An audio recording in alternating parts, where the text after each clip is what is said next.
பாளையங்கோட்டை சட்டமன்ற தொகுதியில் தமிழக வெற்றிக் கழக வேட்பாளராக மரியஜான் அறிவிக்கப்பட்டதை தொடர்ந்து அவருக்கு கட்சி நிர்வாகிகள் மற்றும் தொண்டர்கள் உற்சாக வரவேற்பளித்தனர். மதுரை பாளையங்கோட்டை சட்டமன்ற தொகுதி தமிழக வெற்றிக் கழக வேட்பாளராக திருநெல்வேலி வடக்கு மாவட்ட இணை செயலாளர் மரியஜான் அறிவிக்கப்பட்டுள்ளார். இதனையடுத்து நெல்லைக்கு வந்த மரியஜானுக்கு தவேக வடக்கு மாவட்ட அலுவலகத்தில் பட்டாசு வெடித்து மாலை அணிவித்து இனிப்புகள் வழங்கி வரவேற்பு அளிக்கப்பட்டது.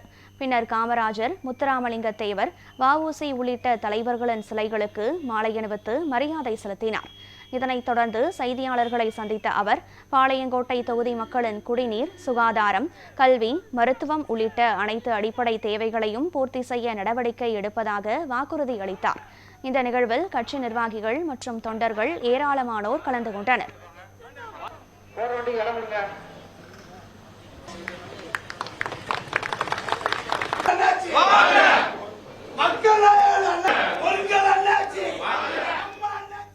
இந்த பாளையங்கோட்டையில் சட்டமன்ற தொகுதியில் என்னென்ன செய்ய வேண்டும், எப்படியெல்லாம் நாம் உழைக்க வேண்டும், யாருக்கெல்லாம் என்னெல்லாம் செய்ய வேண்டும் என்று ஏற்கனவே தளபதி பல கோரிக்கைகளை வைத்தார்கள்.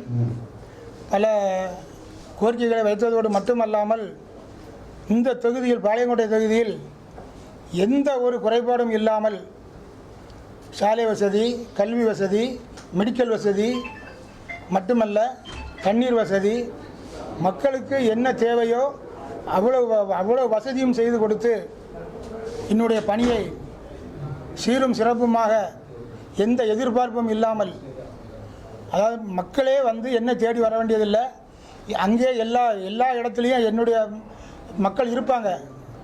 அதாவது பகுதி செயலாளர் இருப்பாங்க, வட்டச் செயலாளர் இருப்பாங்க.